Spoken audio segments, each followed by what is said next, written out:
네, 여러분 안녕하세요. 벌써 두 번째 시간입니다. 오늘은 존 번연의 철로역정을 좀 가져와 봤습니다. 여러분, 존 번연 철로역정은 아마 거의 대부분의 기독교인들이 읽어보진 않았더라도 얘기는 많이 들으셨을 거예요. 한국에도 이 번연의 철로역정 가지고 실제로 그 필그림하우스, 가평의 필그림하우스에 보면 철로역정 그 순례자 길이 있죠.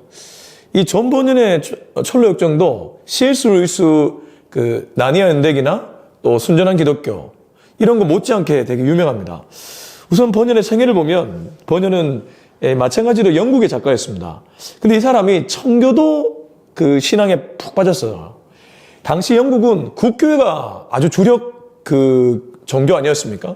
근데 국교회들이 이 청교도들을 그렇게 좋아하지 않았습니다. 굉장히 개혁적이고 신앙의 본질을 쫓아가려고 하는 그런 모습이 어떤 의미에서 약간 국가와 붙어있는 기득권적인 교회 입장에서는 조금 불편한 존재들이었죠.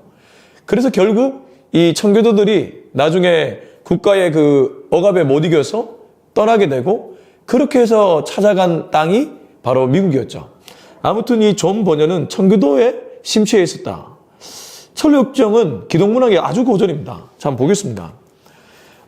번연의 초기 생활은 굉장히 가난한 집안에 태어났다고 하더라고요. 이 존 번연이 부유한 집안이 아니라 굉장히 가난한 집안.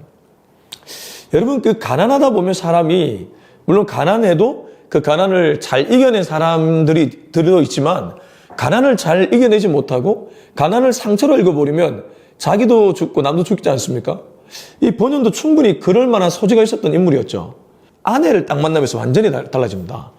여기 보면 결혼과 가정이라는 이 1649년에 결혼을 하게 되는데 요때 아내의 영향으로 종교에 깊은 관심을 갖게 됩니다. 그래서 존 번연은 아내가 만들었다고 봐도 과언이 아닙니다. 여러분, 지금도 우리가 이 남편들 중에 이 장로님까지 되시는 분, 또 목회자가 되시는 분들 보면 아내의 신앙 때문에 그렇게 된 경우가 상당히 많이 있습니다. 아무튼 존 번연이 이렇게 극심한 가난한 가정에서 어렸을 때 굉장히 불우하게 보내다가 아내로 인해 좀 더 종교에 깊이 심취하게 됐고 청교도 신앙에 심취하게 되었다. 이제 설교자로 살면서 이 사람이 청교도 신앙에 심취했기 때문에 당시 국교회나 이런 부분에서 핍박을 좀 받았습니다. 그래서 비국교도 교회, 이른바 청교도 교회에 가입하고 그렇게 평신도 설교자로 활동하면서 설교 능력이 탁월했는가 봐요. 왜 설교 능력이 탁월하면 아무래도 주변에 공격을 받기 마련인데 이 불법 설교 혐의로 체포돼서 베드포드 교도소에 수감까지 되었다고 합니다. 근데 이 투옥 중에도 설교와 저술 활동을 지속하면서 철로역정을 집필하기 시작합니다. 이런 거 보면 진짜 좋은 작품은 오히려 고난 중에 탄생한다는 것을 우리는 알 수 있죠. 자, 철로역정은 여러분 크게 두 부분으로 나눠져 있습니다. 첫 번째는 1부의 크리스찬의 여정이고 두 번째는 2부의 크리스찬의 아내인 크리티아나, 크리스천과 크리티아나 요 둘의 여정이 1부와 2부입니다. 자, 크리스천의 여정인데 이 여정이 멸망의 도시를 떠나면서 시작됩니다. 멸망의 도시. 자기가 딛고 있는 곳이 멸망의 도시라는 거죠. 여러분, 우리가 왜 출애굽기 보면 엑소더스 하잖아요. 애굽에서 떠나지 않습니까? 그래서 사실 애굽이 어떤 의미에서는 육적으로는 굉장히 살기 좋은 곳인데 엑소더스 했을 때 맞닥뜨리는 현실은 광야였잖아요.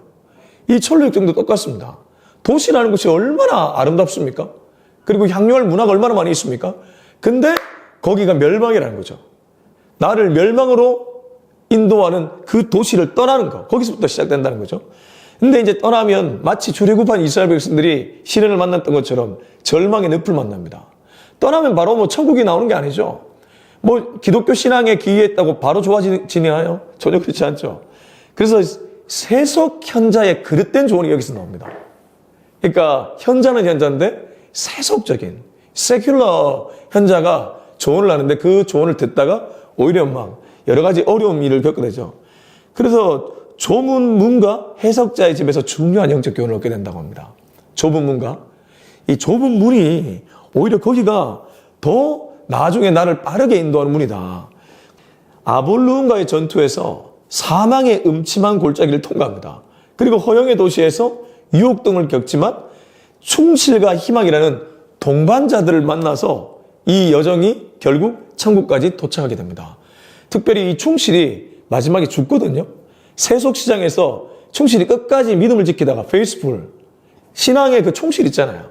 근데 이 철로역정에서는 충실이 동반자가 나오거든요. 이 동반자가 순교를 당해요. 그리고 나서 누가 나타나냐면 희망, 호프가 나타나요. 호프를. 자, 이제 2부입니다.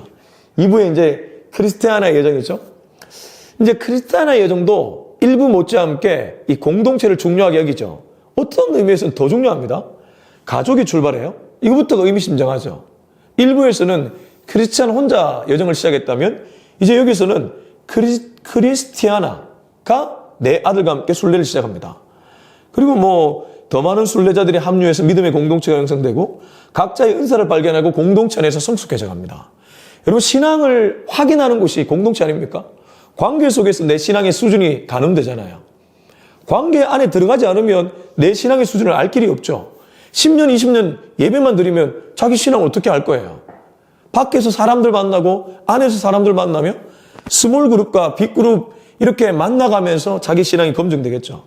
그래서 마지막에 이러한 공동체와 함께 신앙 여정을 하다가 의심의 성을 정복하고 천국에서 크리스천과 제외하게 된다는 거죠. 자, 철로역정의 영적 교훈.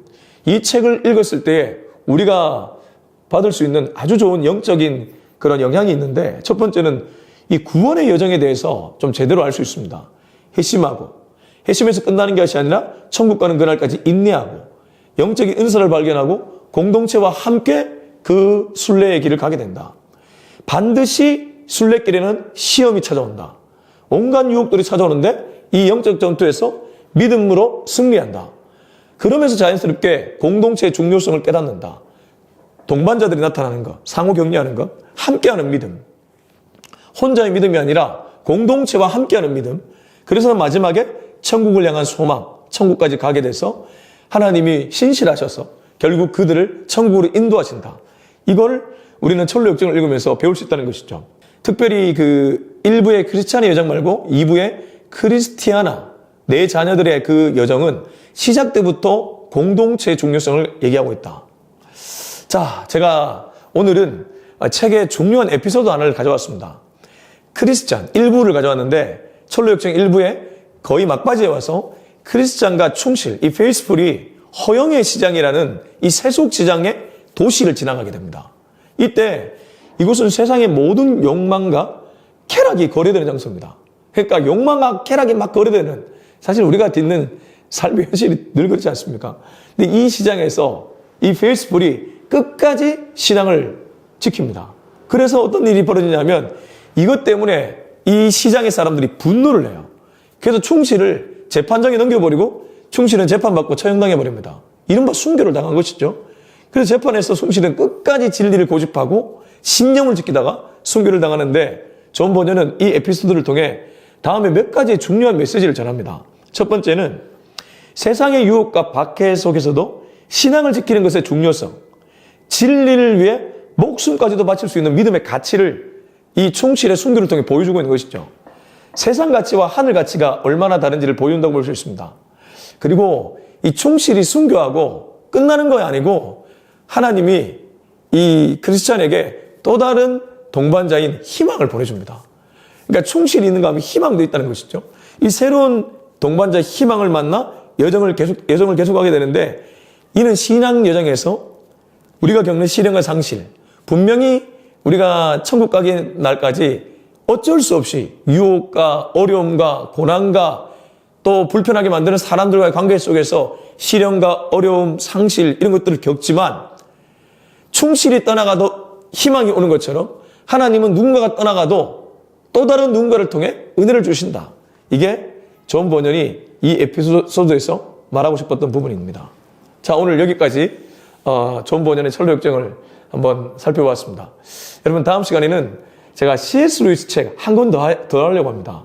이 왜 스크루지 테이프의 편지라는 유명한 C.S. 루이스 책이 있거든요.